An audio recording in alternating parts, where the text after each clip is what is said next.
Now, Hunt Palmer on 104.5 ESPN Baton Rouge. Holding down the middle of the day. Live from the Mercedes-Benz of Baton Rouge studios. This is Hunt Palmer. Welcome in. Hunt Palmer coming to you from the Mercedes-Benz of Baton Rouge studio downtown in the capital city on this Tuesday. Hope your work week's off to a good start. Got Casey Gaines and Jacob Beck back there on the ones and twos with you until 3 o'clock and a lot to get to. Of course, LSU moving on to the Super Regional round. Chat about that. Glenn West going to join us in his normal spot at 1:30. The Saints back on the field for OTAs. Michael Thomas makes an appearance. We'll talk to Sharif Ishak about that. Want to get you caught up on the rest of the regionals, and now that the Super Regionals are set, we'll go through that as well. And you might have heard a little news in the golf world we'll get to in hour number 2. I wasn't going to talk about it, but my Twitter feed just exploded. So we will talk about LIV and the PGA Tour merging, apparently, in hour number 2. We start with LSU getting it done yesterday. I did a show yesterday. I don't think one person listened to it outside of maybe Casey and Beck back there might have been listening. The one guy I thought I had a chance at listening yesterday was Cade Wassan, who sits on this hallway and has our station on all day long because it's where he works and handles the station. Cade wasn't even listening yesterday. I walked by his office. I was like, hey, man, did you listen? He's like, it was my one shot that somebody was listening while LSU was playing a baseball game to try to win a regional. He wasn't. So I think the only two people that heard me yesterday were right there. So kind of feels like a fresh template. I did talk a little bit about the regional yesterday, but kind of steered away from it because, well, they were playing. So I want to kind of not only go back and talk about what we saw yesterday, but really just encapsulate the entire thing because, in my opinion, the regional might have been one of the tougher hurdles for this team. And I say that because, where's the weakness been? It's been in the pitching depth. Okay, well, the regional can really tax you in terms of pitching depth. They hadn't played a complete weekend far more often than not. In SEC play, they were letting game 3s get away, or the bullpen was letting them down in game 2s. They just didn't seem to have played a complete weekend, and the regional tests that because it's just more baseball. You might have to play 4 games. You might have to play 5 games. So LSU was able to clear the hurdle because they played really good baseball for 3 days, but 4 in total. They just played really well, and that's what you ask for. Now, we all threw our arms up, myself very much included, when Jay Johnson went to Paul Skeens on Friday. I said 10 times that I disagreed with that decision. Somehow, when I put out on Twitter a little bit later that, hey, just to prepare y'all here, this is not like he's going to go 4 innings and maybe come back on Monday. This is go deep and save the pen as much as you can and get us off to a good start. And for some reason, when I tweeted that out, the masses came back at me. They had inferred that I was agreeing with the decision. I did not agree with the decision, but I'm just telling you what it was, and that's what it was. And he went out there and was brilliant. 9 innings, complete game, longest outing of the year, and totally outclassed Tulane, and you got it done. And then you go out in the marble game against Oregon State, and you get dealt just a brutal blow. You hand the ball to your number 2 starter, who's better than anybody Oregon State can throw out there because we well documented they had really one starter from their weekend rotation, and he pitched on Friday. So you have a huge advantage in that you've got a number 2 ready to go, and they really don't. You've also got a huge advantage because you've got the home crowd. And then all of a sudden, the rains come after 3 innings. Oregon State was already going to the bullpen, so it didn't compromise them at all. And you've got to sit Ty Floyd. So Jay Johnson makes the decision coming out of the rain delay, okay, we're pushing our chips in here. We got to win this game. So he went to his best long option, and that was Thatcher Hurd. And I thought Thatcher Hurd was excellent. Yeah, he gave up 7 hits. Yeah, he gave up 4 earned runs. Yes, he gave up 3 walks. All that is true, and it doesn't look sparkling. But that's a good Oregon State offense, and he struck him out 12 times. His breaking ball on Sunday was as good as it's been in his college career. That includes UCLA. He was awesome in continuing to throw strikes and make pitches. He goes 99 pitches and keeps LSU right in the game with a lead. And then he went to Gavin Guidry, the freshman, said, hey, man, Joe Bear puts us up by 1. You got to shut the door. We need 3 outs. He comes out there, gets it done. Gives it the 1 hit. Looked a little dicey, but he never backed down. That's as pressure a situation as LSU has been in all year long, and Gavin Guidry stepped up to the plate and made it happen. And then you go to Game 3, and that, for LSU, played out the way that a lot of these games play out in regionals when the oppositions had to play an extra game. They're already thin on pitching, and they flat ran out of pitching, and LSU scored 13 runs on 19 hits in the game yesterday and put it away. And I thought Riley Cooper got him off to a great start, and I thought the other 3 guys that came in, Ackenhausen, Herring, and Guidry, really were solid.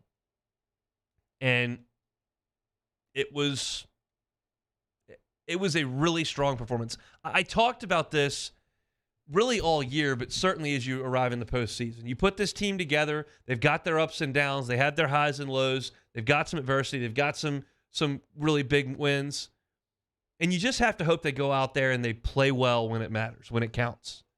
And they went out, I thought, this weekend and played a great weekend of baseball.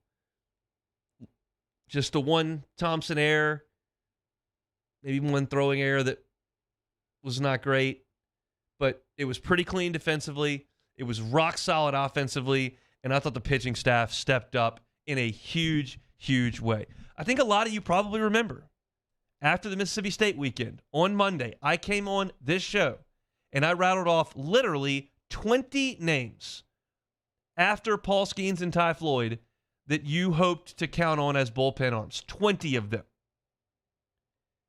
And at that point, LSU was 0 for 20 in guys stepping up to be dependable, reliable bullpen options. 0 for. That's what happens when you blow a 9-run lead against one of the worst teams in the league. That kind of reaction will come. At a different point in the season, when Garrett Edwards walked off the mound shaking his arm in Columbia, I tweeted out, I don't know if LSU can overcome this. I'm pretty level-headed during baseball season. But there were moments where this bullpen and this pitching staff made me look at this and go, I don't know if this is going to work. And they may not win the national championship. They may not. But right now, you've got to feel pretty good about where LSU is as a pitching staff. You have the best ace in the country who's locked and loaded for game 1 of a super regional. Ty Floyd, in his last 4 outings, 21 innings of work, 13 hits, 7 earned runs, 29 strikeouts, and 5 walks in those 21 innings. That's really solid work. Jay was talking about it yesterday. I think people underestimate Ty Floyd. He's undefeated. Okay, well, I don't know if all those starts were phenomenal. But yes, in the win and loss ledger, he's undefeated. That's your herd. His last 4 outings, 15 2/3 innings, 14 hits, so just under 1 hit an inning, and 9 earned runs, which isn't sparkling by any degree, but 21 strikeouts and 6 walks. He's throwing it over the plate. And if he spins the breaking ball like he did in that game, LSU's going to be okay. He can be counted on to get you some outs. Maybe in a starting situation, maybe high-leverage bullpen situation, maybe long relief. He can help you get outs. And quietly, at least to me, Gavin Guidry, his last 5 1/3. It's his last 5 outings. 5 1/3 innings, just 3 hits and a run, 9 strikeouts and 1 walk. They're starting to get it. Again, one weekend is not always indicative of how the next one's going to play out. How'd Vandy do after winning the SEC tournament? Balanced out of their own regional. A&M went on a good run in the SEC tournament. Toast. But you'd certainly rather be throwing it well than not. And right now, LSU, in the 3 regional games, LSU's pitching staff only walked 9 guys. Now, Cooper and Ackenhausen had a little trouble hitting some guys with some back foot breaking balls, but 9 walks in 3 games, I'll live with that. Based on what I've seen at times from this team, 9 walks in 3 games. That's 3 walks a game. That's okay. Some say the strike zone was a little bigger with the NCAA instead of the SEC. I don't know. I don't have the track man. I don't have the stats. I don't know. But the statistics are better. LSU is pitching the ball better. And I feel really, really good about Paul Skeens going out there and pitching. I feel really confident that Ty Floyd is going to give me a quality start. I think Thatcher Hurd has kind of grown into a version of what we thought he may have been. Is he the number 2 guy I thought he would be in February that's a dominant 1-2 with Skeens? He's not that right now. But he's still throwing 94, 95 miles an hour, and that breaking ball was real on Sunday. Riley Cooper's last 2 outings have been solid. Nate Ackenhausen feels pretty confident on the mound. They haven't even had to go to Javen Coleman yet. Guidry slamming the door, showing some confidence, throwing strikes. I don't know how you feel. I feel better today than I did 2 weeks ago. I feel better today than I did 2 weeks ago about the prospects of this team. The regional, to me, felt like a real potential tripping point. I feel better, and we'll talk about Kentucky down the road this week. I don't have to do it today. But I feel better about LSU playing Kentucky, best of 3, than I did about the regional, especially when I learned Paul Skeens was going out there on Friday. It just feels like the staff may be finding a little something. I'm not going to toss around Ole Miss comparisons for last year or whatever, but it feels like the staff is kind of finding something. The offense has been there, and we'll talk about the offense in the next segment and some of the storylines that have emerged. But it feels like this thing's moving in the right direction. That changes quick. It can. But it feels like it right now. And LSU did enough to get it done in the regional, and that was a welcome sight. Hadn't seen a regional romp in a few years. You got COVID going up to Corvallis, Eugene, Knoxville, Hattiesburg. Been a minute since we saw the regional romp. Finally, the Tigers able to win a home regional yesterday, and they'll move on to the super regional round. I'll get a look at kind of the rest of the regionals at the top of hour number 2. When we come back, I want to talk some about this offense and one of the features of it that makes me feel really, really good as you continue to move forward in this postseason. Appreciate y'all for hanging out with us here on a Tuesday. It's the Hunt Palmer Show. This is Hunt Palmer. Our listeners fire off their opinions on the jimsfirearms.net hotline at 499-1045. Keep listening for your next chance to shoot us your thoughts with the jimsfirearms.net hotline on 1045 ESPN Baton Rouge. There it is, the extra mile, on the border of expected and extraordinary for those willing to go further, like vans customized for work or play, with safety and tech to keep you connected. Supported by a 5-star sales, service, and finance team. And backed by the 1-star you know. So go the extra mile. It's never crowded because so few have what it takes to go there. Mercedes-Benz Vans.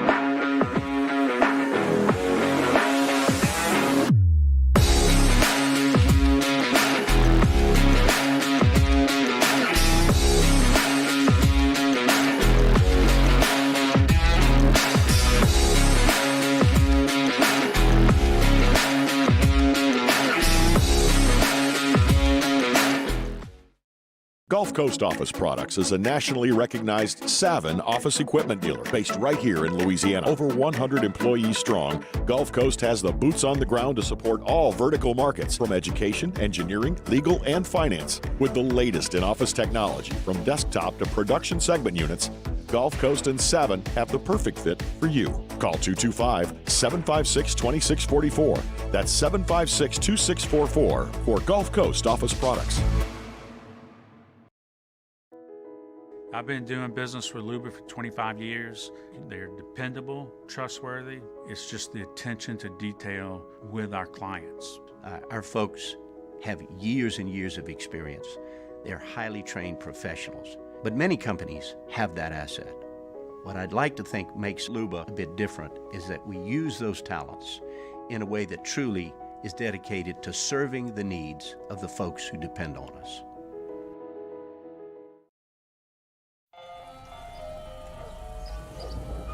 Hey there, little buddy. What's the matter? What's the matter? My windows, siding, and my door.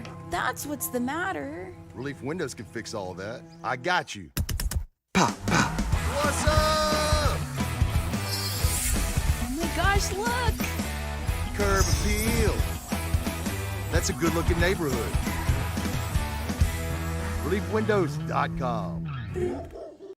When is a taco more than just a taco? When it's Government Taco. Voted best tacos 3 years in a row by 225 Magazine, Government Taco puts the most delicious spin on tacos the capital area has ever seen. With creative combinations like the Magna Carrot, the Filibuster, or the Steak of the Union. Plus perfect tortilla chips paired with the best salsa and queso you've ever had. And happy hour every day from 3 to 6 p.m. and all day on Thursday. Government Taco, 5621 Government Street. Gulf Coast Bank and Trust is giving our customers the power to bank anywhere, anytime during this challenging event. And we're right there with you. Our mobile banking app is a smart way to manage your money and time. Gulf Coast Bank and Trust, the bank that cares about you.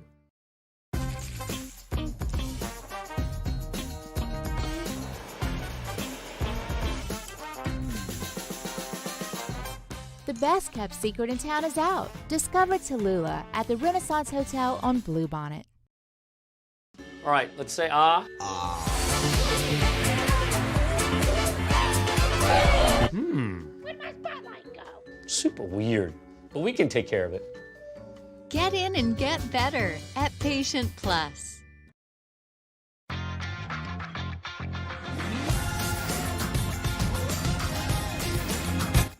On Wednesday's OTB, Matt Flynn stops by for an hour of flustering. We continue to get you ready for LSU Kentucky in the box and summer movie review. This time it's The Sandlot. Come hang out off the bench, 7 to 10 a.m., 104.5 ESPN.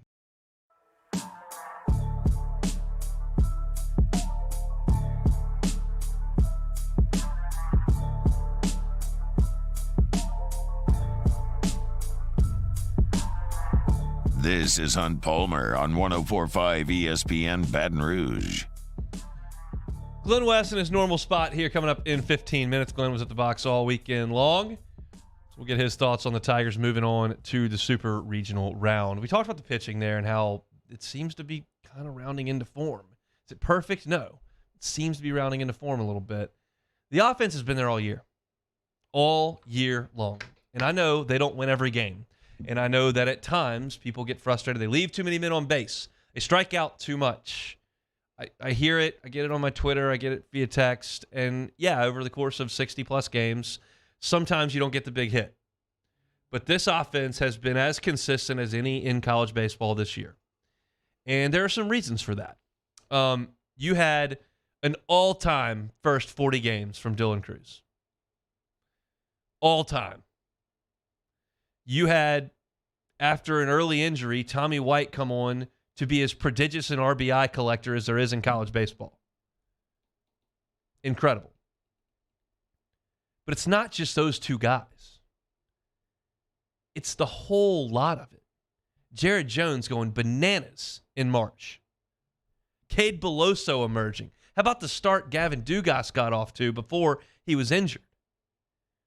At a given point in time, somebody in that 9-man batting order, and really like 12 guys deep, is just sizzling. I always go back to the 2012 team. That's the team that lost to Stony Brook. And if Katz and Rhymes didn't do it, it probably wasn't getting done.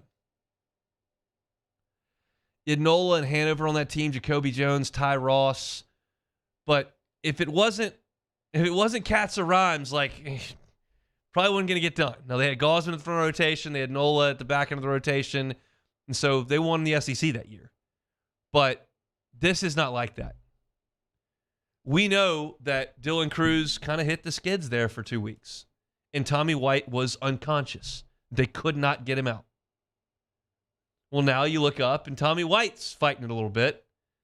And, oh, by the way, Dylan Cruz, 8 for 13 with the double, 2 homers, 5 runs scored, 3 walks, and 4 driven in on the weekend. How's that for a slump? Hitting off the Tony Satchery sign out there. But it wasn't just Cruz.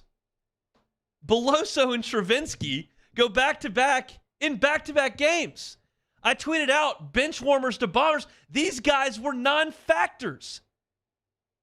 Not in November, not in January, they were no non-factors until like April. Musso and I, you can go back and watch the YouTube video we did previewing the season. It would not surprise me if we did not mention Hayden Travinski or Cade Beloso's name one time. 1 hour of LSU baseball talk going through the entire roster, may not have mentioned it one time. Either one. They're both hitting double-digit home runs this year. Hayden Travinski is on another planet. I went back and looked at this. Since the Ole Miss Game 3 pinch hit home run to left field, you remember that one? Since then, he has homered in 10 out of 19 games. That's over half. He has multiple hits, not just one homer here or there. He's got multiple hits in 9 of his last 15 games. He's driven in a run in 11 of the last 13 games. He's a force in the lineup. And we didn't even consider him an option on the team when they started this thing in February. Goes back to my example I give every year. And if you listen to me with any regularity at all, you know where I'm going here. But we sit here in January and February and we prognosticate about the lineup and the weekend rotation and what the team's going to look like and all of that, only to realize that over the course of 60 games, things happen that we could not have possibly forecasted. Chad Jones was the designated hitter on opening night for the 09 team. The designated hitter. He was a relief pitcher 4 months later, and you, the listener, didn't even know he could pitch, because I sure didn't. And on this team, if you're looking at catching options, you're going, well, they got Alex Milazzo back, so that's really good. Brady Neal was a potential second-round pick. He's coming in. He's probably gonna have to play. They also brought in Jared Jones, a top 5 high school catcher in the country, and Ethan Fry is a heck of a catcher. They brought in there's your 4 catchers. Great. You wouldn't even have mentioned Hayden Travinski. Is he still on the team? I thought he was in the portal. Well, he thought about going to the portal, and basically, I'm told the conversation kind of went like Jay looked at him and was like, "Hey, man, where are you going to go? What's better than this?" And Hayden Travinski said, "All right, let's do it." And he didn't pout. He didn't complain. Just went to practice. Was he in the opening day lineup? No. Was he in the opening weekend lineup? No. Was he in the opening 2 weeks lineup? No. Milazzo was catching, and Neal was doing all the catching as a starter. And all of a sudden, you got an injury. You got an opportunity. Continue to work. Now he's the cleanup hitter in the best offense in the country. Belosso's supposed to be getting married at this point. And he's clubbing balls out to right field. And that's not even all of the depth here. Your outfield has always been Cruz, but Joe Bear's gotten his opportunity, and Paxton Kling's been out there. Trey Morgan's played some left field. But one of the guys that hasn't been out there has been Josh Pearson. Big freshman year. Looks really good towards the end. Big hit in Hattiesburg. Kind of lost his way in the fall. And the avalanche of talent just went right over the top of him. So he's on the bench chewing sunflower seeds for a month and a half.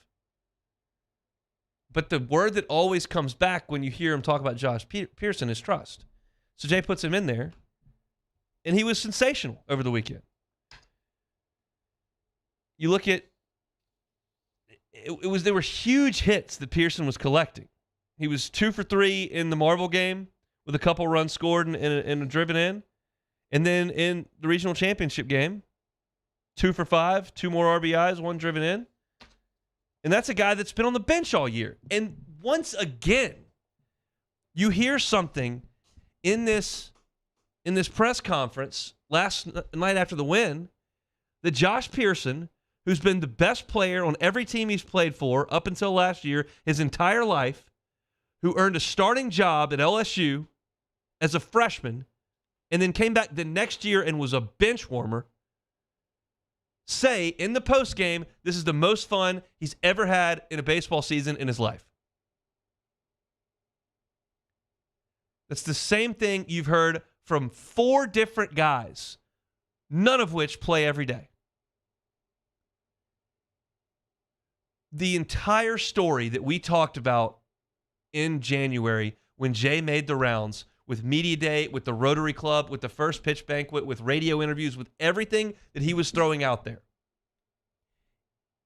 The message was continually, I sat the guys down in January and I asked them what they wanted to do. They all said they wanted to win a national championship. So then I laid this out and I told them the stories of Leon Landry and DJ LeMahieu and Austin Nola.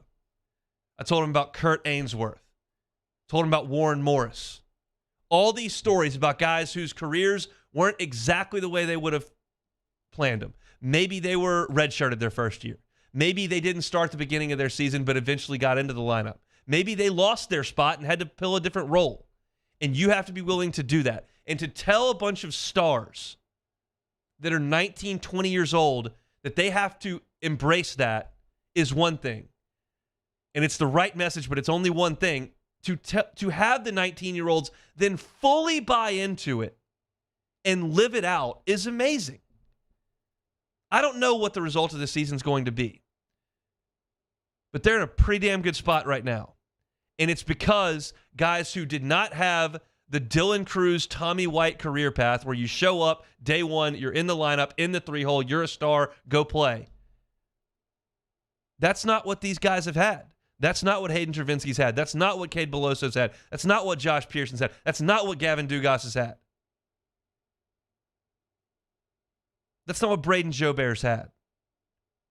But they continue to find the depth and the production from everywhere. And that's why they're in the position that they've been. Yeah, you need Skeens to be incredible. Yeah, you need Cruz and you need White.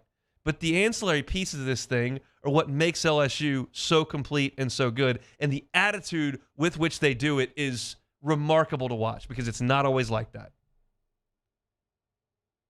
Transfer portal era. Just hit the road. Go start somewhere else. And some of these guys did. Tommy White hit the road and transferred. Paul Skeens transferred. I get it. Braden Jobear's transferred a couple times. But the collection of buy-in on this team, it's just a huge credit to Jay Johnson for setting that up in January and then having it come through. Some of these guys could have checked out. They did not. And it's been really, really cool to watch. LSU's in great shape as they head into the Super Regional round. We still have a lot more of LSU baseball to talk about. I'll talk about Wes Johnson and his decision to leave for Athens coming up at the end of hour number 1. Got some Saints mini camp talk with Sharif in hour number 2. Still want to go over some of the final results of the regionals over the weekend, so we'll get into some of that as well. When we come back, Glenn West from Go 24/7 will join us on the Hunt Palmer Show. Hunt Palmer on 104.5 ESPN Baton Rouge. LWCC is Louisiana Loyal, elevating and celebrating champions of Louisiana like Acadian companies. You know Acadian Ambulance Services. You've seen them all over the place, and you understand what it is that they do, but it's not all that they do. Not just an ambulance service. They are such a great philanthropic organization in South Louisiana. The program that I love to tell you about every single day is their Hometown Heroes. It's where they partner with local high schools to train and prepare students for a career as a licensed EMT. That, in one hand, creates a job for a young person in our state. And on the second hand, that job is saving lives. Pretty important stuff. And Acadian Companies loves to partner with local high schools to make things like that happen. They were founded in 1971 by a duo who recognized the need for local emergency medical support, and they have grown into so much more. And that's why Acadian Companies is a champion of Louisiana. If you know of a champion of Louisiana, we want to tell their story. Go to lwcc.com/champions. View the champions that we've been able to tell you about, and then nominate another champion of Louisiana so that we can tell their story right here on the Hunt Palmer Show. Acadian Companies is a champion of Louisiana. LWCC is Louisiana Loyal. In times of need, get a full list of phone numbers, websites, and other important emergency information on the Demco Stormwatch page at 1045ESPN.com. Bayou Chrysler Dodge Jeep Ram has $20,000 off new 22 Ram 1500 SCA trucks and incredible deals on all remaining 2022 inventory. All with Bayou's 1 million mile warranty. The crew at Bayou Automotive is going to do right by you. Follow us on Twitter at 1045ESPN to cast your vote in the Citizens Bank and Trust Poll of the Day. Vote daily inside Off the Bench, live at lunch, on Palmer. And after further review, Citizens Bank and Trust brings you the Poll of the Day via Twitter at 1045ESPN. Hello, Samantha, dear, I hope you're feeling fine. And it won't be long until I'm with you all the time. But until then, I spend my money up right down on my last dime. Come home in Baton Rouge.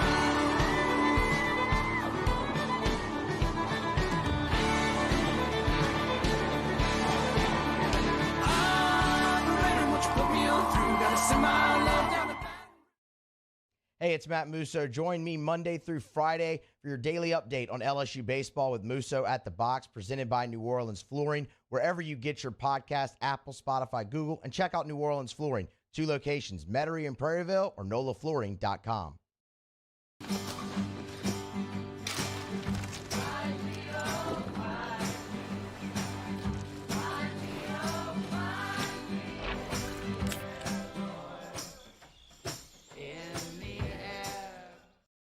When is a taco more than just a taco? When it's Government Taco. Voted best tacos 3 years in a row by 225 Magazine, Government Taco puts the most delicious spin on tacos the capital area has ever seen. With creative combinations like the Magna Carrot, the Filibuster, or the Steak of the Union. Plus perfect tortilla chips paired with the best salsa and queso you've ever had. And happy hour every day from 3 to 6 p.m. and all day on Thursday. Government Taco, 5621 Government Street.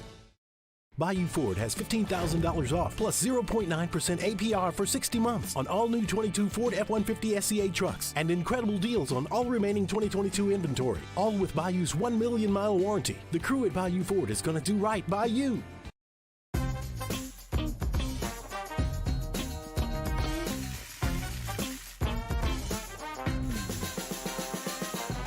The best kept secret in town is out. Discover Tallulah at the Renaissance Hotel on Bluebonnet.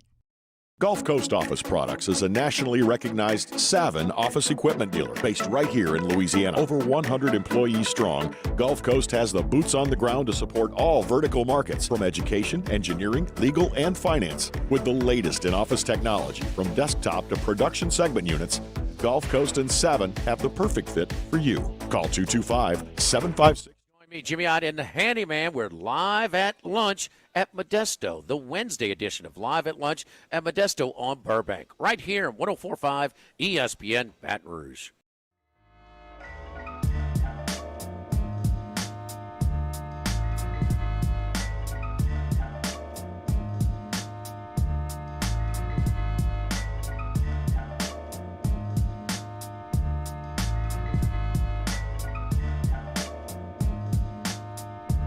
You're listening to Hunt Palmer on 104.5 ESPN Baton Rouge. Tuesday edition of the Hunt Palmer Show. Appreciate you hanging out with us. If you're looking for something to do tonight, I've got an option for you. Pluckers Sports Trivia. Do it every single Tuesday. 8:30, Nicholson location. Delicious cold beer, delicious hot wings, and some fun trivia.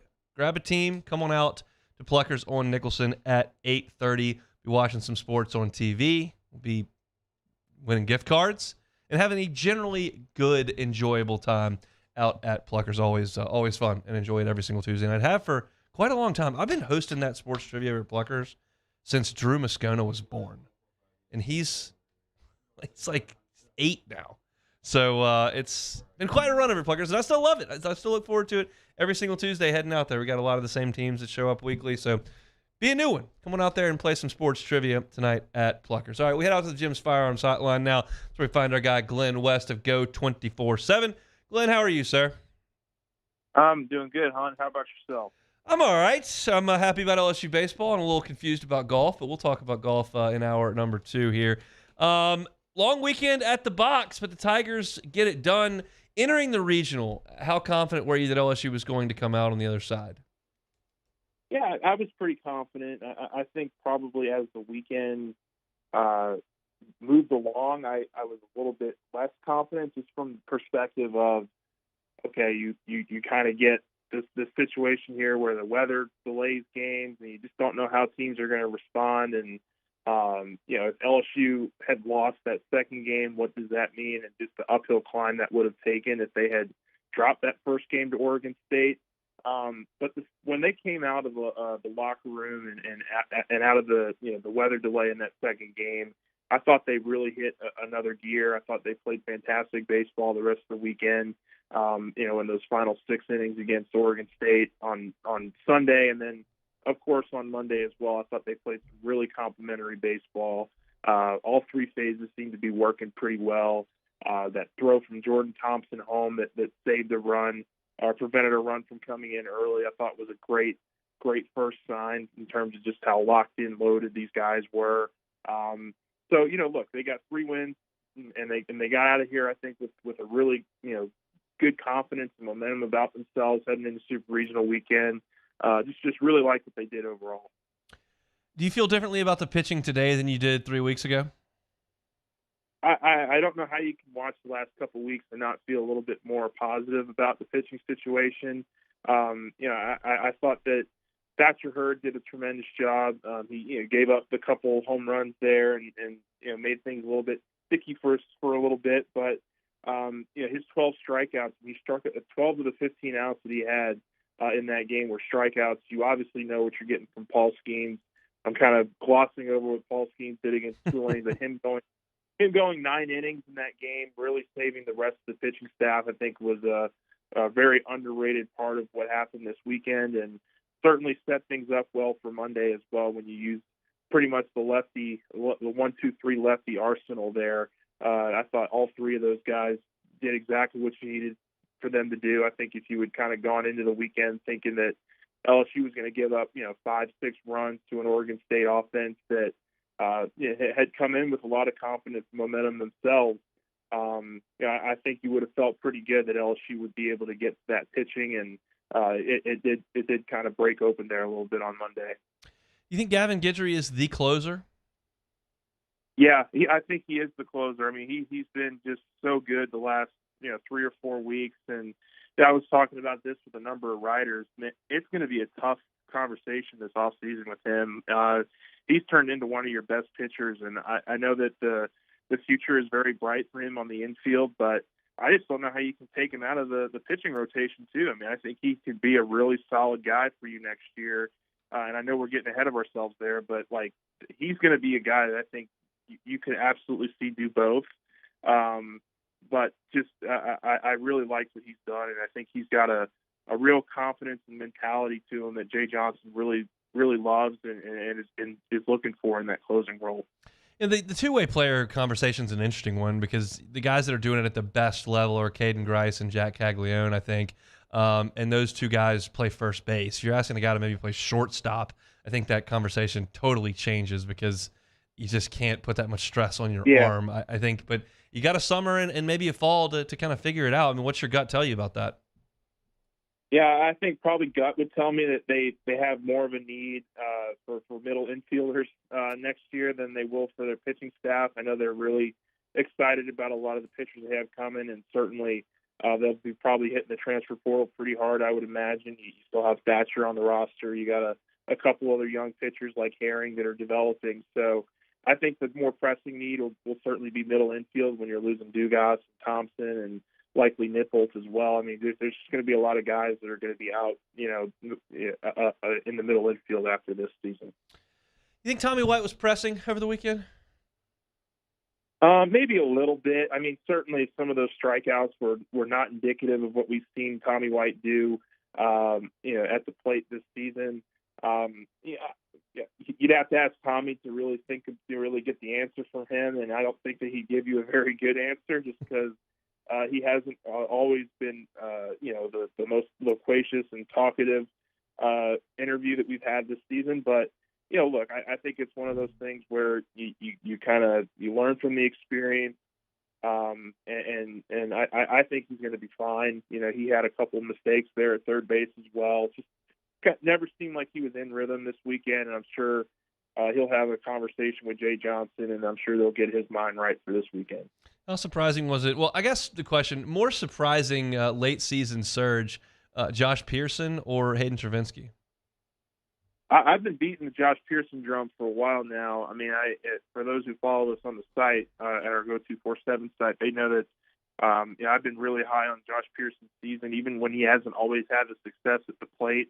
I think his play has been a lot better than what his numbers have shown. I think he takes really good, disciplined at bats. So I would probably lean towards Hayden Travinski in terms of most surprising, just because, I mean, 2 months ago he was like third on the depth chart at catcher. I mean, he wasn't even sniffing the field behind Brady Neal and Alex Milazzo, and now he's turned into, I would say, arguably your third best hitter. I mean, he's been that kind of dude for you the last month or so. And to have that kind of late season emergence, I just came completely out of left field, no pun intended. But I would say Travinski has been a little bit more of a surprise for me. So that begs the question, and I'm sure I will get into this later in the week, but you won't be here later in the week, so we'll do it now. You're obviously going to have Hayden Travinski's bat in the lineup this weekend. The question is, against a team that bunts and runs as much as Kentucky, are you going to put Milazzo in there and sacrifice Belosso's bat, or are you just going to let Travinski catch? I think you just got to let Travinski catch, because I also think that what they figured out with their lineup order this year or this weekend, Travinski and Beloso have done a really nice job of batting off of one another. I think Beloso has found a really nice rhythm in that 5-hole. I think there was a reason that Jay Johnson didn't switch up his lineups this weekend at all. I mean, all 3 games, it was the exact same 9 guys in the exact same order. I think they really found something that they like with this order, the way that it's playing right now. And I don't think you want to mess up a good thing. Now, of course, if you go out there and you have 3 errors in game 1 and you're not able to win with Paul Skeens on the mound, then maybe you start thinking about switching things up. But I think the way that the offense has been moving right now, I would be hesitant to take Beloso out of the lineup, and so I would keep Travinski at center or at catcher. Catcher. Obviously, you've got an opportunity to put Milazzo in late in the game if that's something you want to do. I probably tend to lean that way, but we'll see. Other keys to this weekend: Kentucky's a familiar foe. Obviously, they were here a couple of months ago. Yeah, I mean, you mentioned it. They're a very small ball team. They like to get on base. They like to run. They got some great speed with a lot of their players. They hit. A lot of them hit for over 300. I think the biggest key for LSU is to play, very, very, very good defense. I mean, they're gonna be challenged. I will be interested to see kind of what happens with Dugas and with Thompson at second and short. They did a lot of shifting with those two this last weekend because of matchups and whether it was pull side guys with the left-handed bats and maybe Dugas' shoulder still not being 100% to throw on that thing. I'll be very interested to see how the middle infield works with those two, how much shifting that they do. But this is going to be a tough matchup. I mean, they were a really tough team, I think, coming in here earlier this season. I think they gave LSU a lot to think about. But having that matchup and having those games under your belt, I think, is really going to help LSU in their approach this weekend. How do you think it goes against Kentucky? Yeah, I think you feel good about Paul Skeens on Saturday, and if you can get a win right off the bat there, I think you got to feel good. I mean, if you can get that first win, I like LSU's chances there, and Paul Skeens is going to be a really hard guy to beat. He's been really, really consistent for you all season long. If you can get that first win, I think you feel really good about the last 2 days of being able to scratch something together. And so I think LSU can do it. I think they punch their ticket to Omaha. I thought it was a pretty favorable draw when they got this side of the bracket when it was announced last week, and my position really hadn't changed all that much. What could go wrong? Team coming to the box for Super Regional that I openly called frauds about 3 weeks ago. So I'm sure nothing will go wrong here for me. Glenn, we appreciate your time. See you out at the box this weekend. All right, Hunt. Thanks, man. He is Glenn West, senior writer over at Go 24/7. You're looking for your team coverage or your football recruiting. They got you covered over there at Go 24/7. Glenn with us each and every Tuesday. Sharif Ishak also with us on Tuesdays. He'll join us at the bottom of hour number 2 to talk Saints OTAs. A lot of news coming out of Saints OTAs today as Michael Thomas made his return to the practice field, and apparently there was quite a buzz out there, so we'll talk with Sharif coming up in 45 minutes from right now. When we come back, LSU's going to be looking for a new pitching coach. Coming up here after the season is over. Wes Johnson headed to Athens. My reaction next on the Hunt Palmer Show. This is on Palmer. Our listeners fire off their opinions on the jimsfirearms.net hotline at 499-1045. Keep listening for your next chance to shoot us your thoughts with the jimsfirearms.net hotline on 1045 ESPN Baton Rouge. There it is, the extra mile, on the border of expected and extraordinary, for those willing to go further, like vans customized for work or play, with safety and tech to keep you connected, supported by a 5-star sales, service, and finance team, and backed by the 1-star you know. So go the extra mile. It's never crowded, because so few have what it takes to go there. Mercedes-Benz Vans. The importance of doing this fortified program and offering it to people down here is, number one, the only real chance you're going to get to do this is when you put on a new roof or build new. And through companies like HUDCO, who's kind of leading the way in this thing, it's going to offer the customers a huge advantage in the insurance market and the price of their insurance. You know, we're not looking to make a fortune off fortifying. We're trying to give you a better product than our competitor at the moment. I'm trying to do something that he can. I'm trying to give you something better. So a lot of these insurance shops, you're getting a re-roof, you're only paying your deductible. Let's sit down and talk about the fortified and let's see what it does to your insurance premium. You're getting a steal. Yeah. You're getting a brand new roof and a fortified certificate for your deductible, essentially. I think we're rocking and rolling.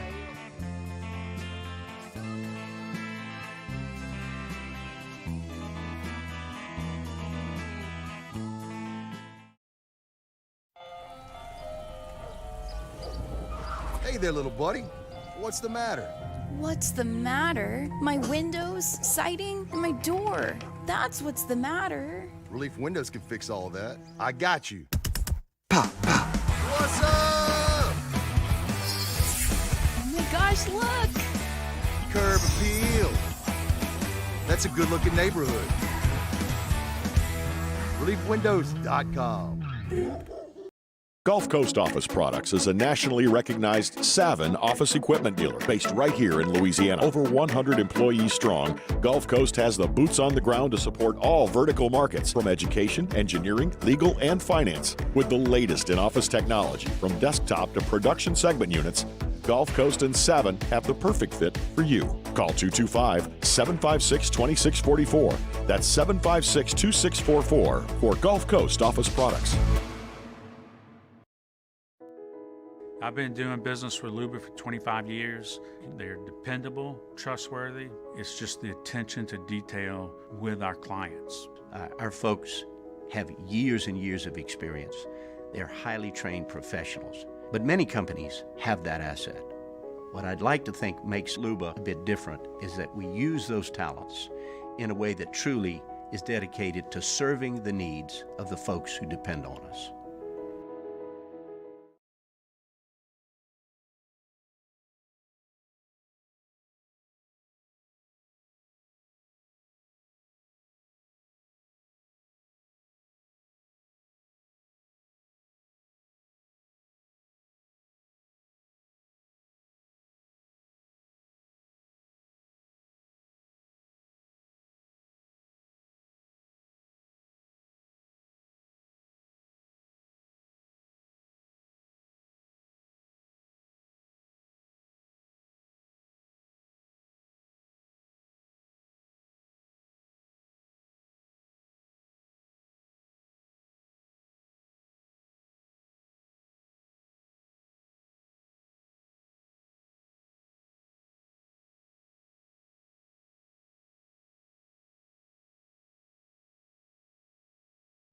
Matt Moscona inviting you to join us for Tuesday's AFR. The Tigers advance. We start taking a look at the Baton Rouge Super Regional and the latest from Saints OTAs. Join us for Tuesday's AFR, 3 to 6. 104.5 ESPN Baton Rouge.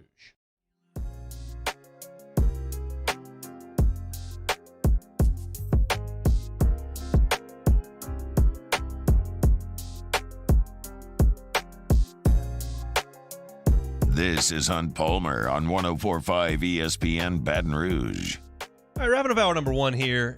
Talking about Wes Johnson leaving LSU for Georgia. He will be the new head coach in Athens. And what that impact is on LSU. And a lot of what I saw yesterday on Twitter, via text, message board, YouTube, Bayou Ford YouTube chat. It's fine. It can go. Overrated. Guy's overrated. And I think a lot of that's just rooted in when things go wrong in baseball, we've got to pin it on somebody. And that's the nature of, I think, a lot of fan bases. And this one certainly, I mean, just hammering Wes Johnson because the pitching was struggling midway through the year. And once you create that narrative in your brain, it's tough to turn off. And I would just suggest this, that for the majority of this season, was LSU's pitching great? No. I just told you that the bullpen was 0 for 20 on developing guys. And at that point, they were. They didn't have a single guy that they thought they could go to get meaningful outs consistently. But if you look at the entirety of the season, you sit back at where we are right now, I think it's obvious that Paul Skeens is significantly better than he's ever been in his college career. It's obvious to me that Ty Floyd is a more complete pitcher today than he was at the end of last year. Thatcher Hurd has made real strides this year, coming back off injury. Gavin Guidry was playing shortstop in February. He's your closer. And I gave you the stats on him in his last 5 outings, 5 1/3 innings, 3 hits, a run, 9 strikeouts, and a walk. So if you want to blame all of the bad on Wes Johnson from the middle of the season, you can, fine. But you're going to need to say, well, there's some guys that have made significant strides here. And you're going to have to give him credit for that too.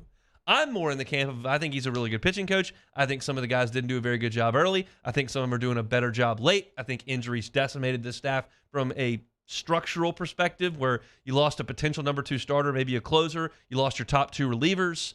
That's all being Taylor and Shores and Edwards. And they were just scrambling a little bit and putting some guys into some spots that we didn't think they would be in. I didn't have Griffin Herring closing out a Tennessee game on my bingo card. I did not have Gavin Guidry out there in Columbia, South Carolina, trying to nail down a save or pitch us through the marble game of a regional. But that's where we were. And the fact of the matter is that Wes Johnson was thought very highly of during his time at Mississippi State, very highly of during his time at Arkansas. Both fan bases were very disappointed to see him go. Did you see the quotes from the Twins, pitchers, and organization when he left them in the middle of the season to come to Baton Rouge? He gets high marks everywhere he goes and leaves. I've never sat in a bullpen with Wes Johnson or in the pitch lab with Wes Johnson. I think he's a really good pitching coach. And my hope is that his work will continue to manifest itself over the next 3 weeks, and these guys will continue to be great, and they'll get a trophy at the end of it. I think it's a loss for the program to have him go to Atlanta, to Athens. But I also think LSU will hire a really good pitching coach. This is the nature of the beast here. There aren't very many schools that care about this sport, that are investing. The ones that do are going to hire the best coaches. And when they do that, they're going to reach a new level of exposure, and they're going to get a new opportunity. That's now 3 coaches in 2 years that have left this staff to become Power 5 head coaches. Fitzgerald at Kansas, Kelly at Washington, Johnson at Georgia. Head coaches elsewhere. 3 of them in 2 years. That's going to be the case here. It's just like what Saban's got going over in Tuscaloosa. Just as long as Jay's got it under control, got his list of names, goes and gets a really big name, everything will be fine. Christian Ostrander was second to Wes Johnson for this job, I believe, as of 12 months ago. He's about to be the head coach at Southern Miss after their season is over. Scott Berry moving on. So I think it is a loss. but I think LSU will be okay. I think Wes Johnson's done a great job, and hopefully this is a Dave Aranda type situation where you know what's next is coming, but you got one more game to go get. In this case, you got to go a couple weeks, but in Dave's case, it was the one game, and they played great, and they won a national championship, and he moved on. Hope that's the case with Wes Johnson here this time around, but I do think it is a loss. I chuckle a little bit at the reaction. Good thing he's gone. I'm not quite there. All right, that's it for hour number one here on a Tuesday edition of the Hunt Palmer Show. Talking a lot of LSU baseball here. The first two segments, I opened up about what I thought about this regional, and then we had Glenn West of Go 24/7 on his normal 1:30 spot. Little Wes Johnson reaction. If you missed any of it, catch it on demand. 1045ESPN.com's on demand tab. Apple Podcasts, Google Podcasts, Spotify, YouTube as well. All of our stuff uploaded there each and every day. We're going to have Sports Center when we come back. Lots to get to in hour number two. I'm going to go through the rest of the regionals and kind of how they shook out, including a question about Arkansas season that I want to pose to you via the poll. And we'll talk a little LIV golf as well before we get to Sharif. Sports Center, we're back on the other side. Hunt Palmer Show.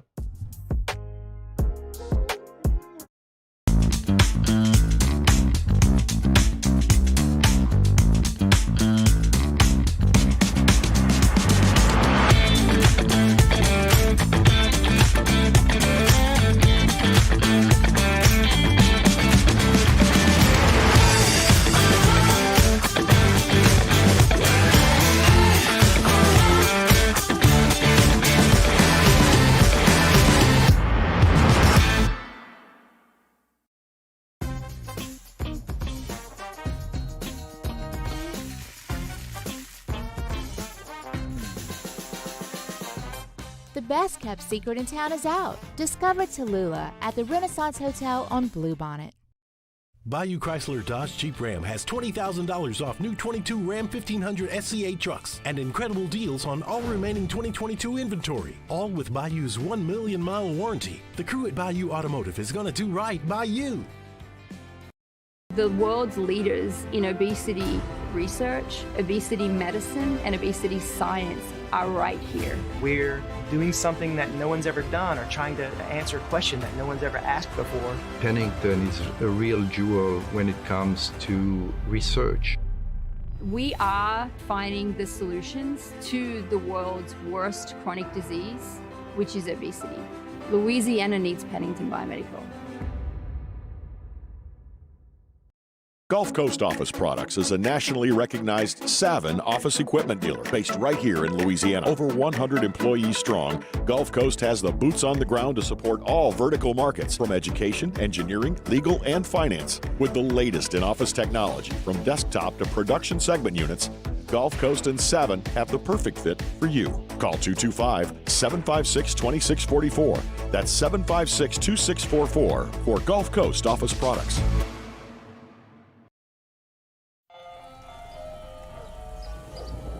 Hey there, little buddy. What's the matter? What's the matter? My windows, siding, and my door. That's what's the matter. Relief Windows can fix all that. I got you. Pop, pop. What's up? Oh my gosh, look! Curb appeal. That's a good-looking neighborhood. ReliefWindows.com.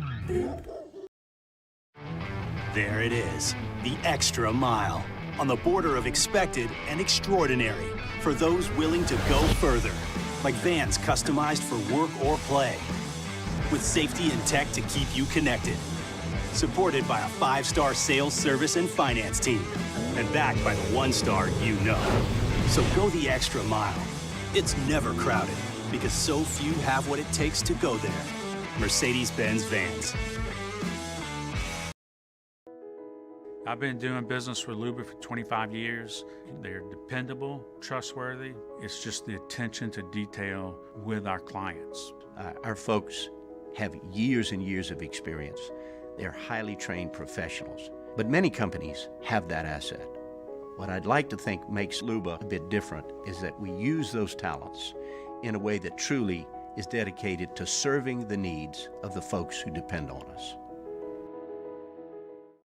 When is a taco more than just a taco? When it's Government Taco. Voted best tacos 3 years in a row by 225 Magazine, Government Taco puts the most delicious spin on tacos the capital area has ever seen. With creative combinations like the Magna Carrot, the Filibuster, or the Steak of the Union. Plus perfect tortilla chips paired with the best salsa and queso you've ever had. And happy hour every day from 3 to 6 p.m. and all day on Thursday. Government Taco, 5621 Government Street.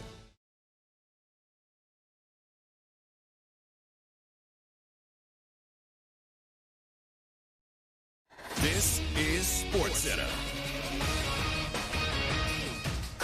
I'm Christine Lisi. After being embroiled in a bitter legal battle for more than a year, the PGA Tour, DP World Tour, and Saudi-funded LIV Golf League have agreed to merge and move forward in a larger commercial business. The deal reached without the knowledge of many players and is all pending litigation between the parties.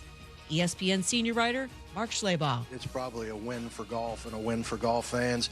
I think we're going to have to wait and see who's the winner here, because I was told this morning both sides are spending tens of millions of dollars in legal fees, and maybe they win because those court cases come to an end. Heat guard Tyler Hero still not cleared to return to game action from a broken hand status. Uncertain Game 3 NBA Finals against Denver tomorrow, 7:30 Eastern ESPN Radio, 8:30 Eastern ABC. Yankees manager Aaron Boone telling the Talkin' Yanks podcast star Aaron Judge won't be in the starting lineup tonight against the White Sox because of an injured right big toe. NFL Jets coach Robert Saleh expressed optimism star defensive tackle Quinnen Williams will report to training camp with a new contract. Williams, looking for an extension, has been absent from all voluntary workouts. Do you own or rent your home? Sure you do. Fortunately, Geico makes it easy to bundle your home and car insurance. It's a good thing, too, because having a home is hard work. Go to geico.com, get a quote, and see how much you could save. Geico.com. Easy.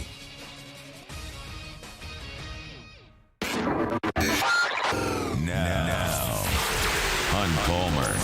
Hunt Palmer on 104.5 ESPN Baton Rouge. Holding down the middle of the day. Live from the Mercedes-Benz of Baton Rouge studios. This is Hunt Palmer. All right, hour two, Hunt Palmer Show on this Tuesday. Sharif Ishak from Saints OTAs in 30 minutes. Excited to talk to Sharif about what seemed like a really energetic day down there in Metairie with Michael Thomas on the practice field, Derek Carr out there. So we'll get Sharif's thoughts on it in 30 minutes. Here's the way I wanted to frame this. I want to talk about some of the other goings-on in regional play in college baseball. And one of the questions that I kind of stumbled upon, not to pose to myself, because I know how I feel about it, but I think it's worthwhile to maybe stoke the flames in the fan base here and see how people feel about it. When the season ends in baseball, we draw massive sweeping conclusions.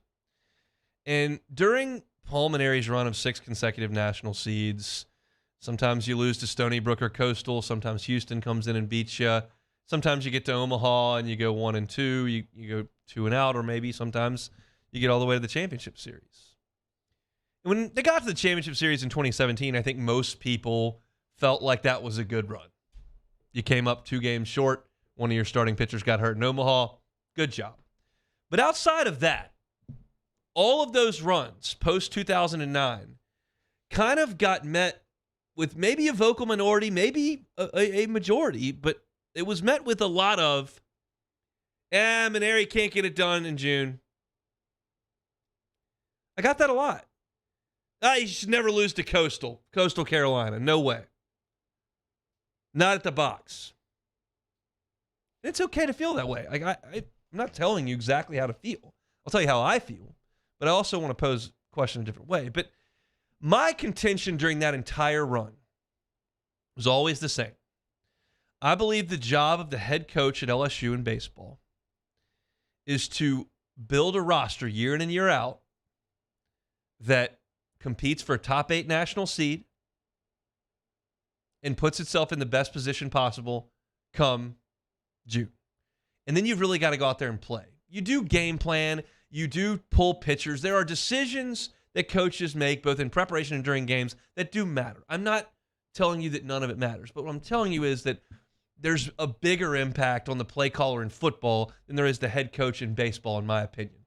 The guy's got to go out there and execute pitches, get hits, and you got to catch some breaks. And so I usually don't hold a weekend against a head coach. I don't think coaches choke in college baseball or can't get it done in June when they got it done February to May. That's the way I view the sport. If you want to be outcome oriented, awesome. I'm not like that. I think the 56 games is more representative of the job the coach does than 3 on a weekend. That's the way I look at it. But when we're in the middle of it here in Baton Rouge and you've got all your emotions tied into it, and you know that when this thing ends, you've got a long time to get to football, it creates a very emotional response naturally. So what if I took all the emotion out? What if I took all the emotion out? It would make it a little bit more reasonable.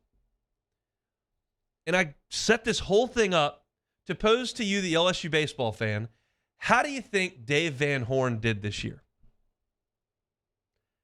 How would you rate his coaching job? Right before the season starts, Jackson Wiggins, his ace, goes out for the year. A couple of weeks into the season, he loses his top bullpen arm. Then he loses his next top bullpen arm. Multiple injuries in his position players. Peyton Stovall being one at second base. His best hitter, Werner, goes out. And throughout all of that turmoil, pitching staff, they're moving Hagen Smith into the rotation, out of the rotation. He's the closer. He's the Friday night guy.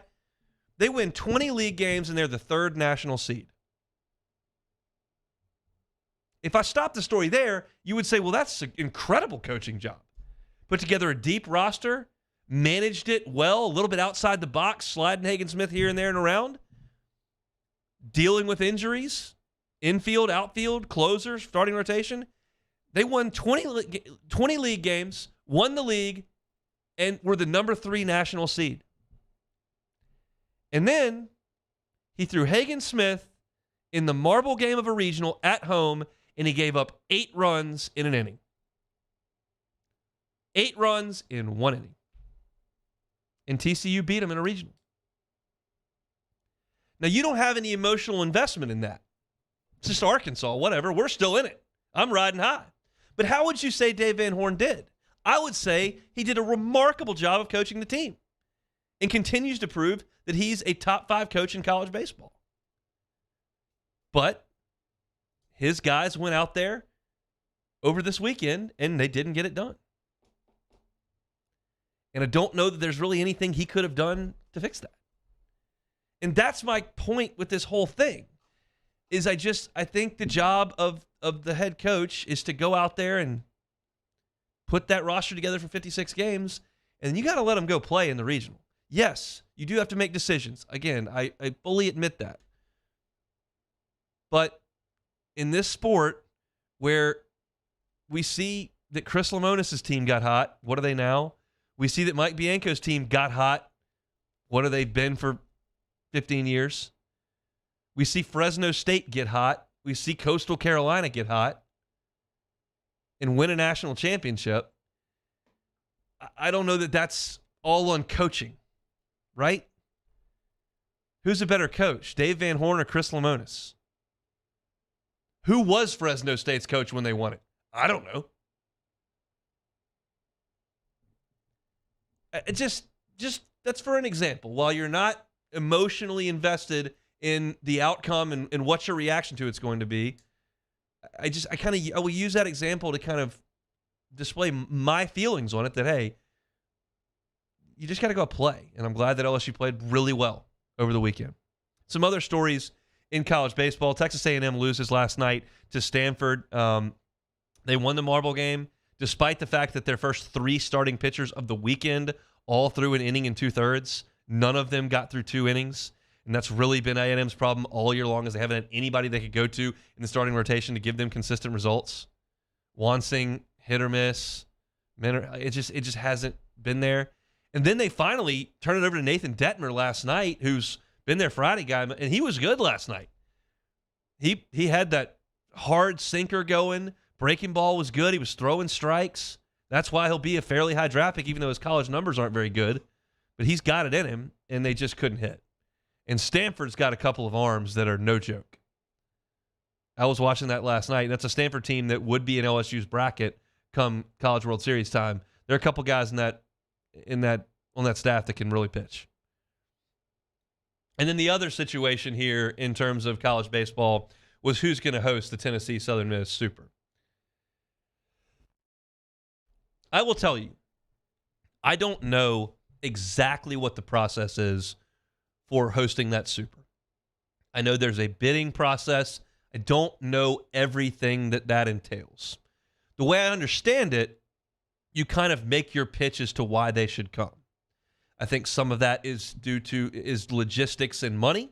I think some of it is resume. And there may be a combination of both that they present, but I don't know the process. So I'm not going to, sit here and be disingenuous and tell you that I know every bit of how this works. I don't.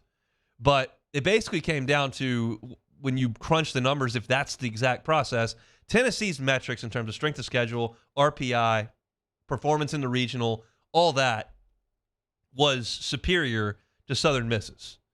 Tennessee played a higher seed. They didn't lose a game. Their RPI is better. Their strength of schedule is better. Their top 20 wins are better. Like, that's all favors Tennessee. Southern Miss has a bigger stadium, which, by the way, blows me away. I called the Sunday game of the regional last year at Southern Miss's field. It looks like a high school field that they brought some extra bleachers into.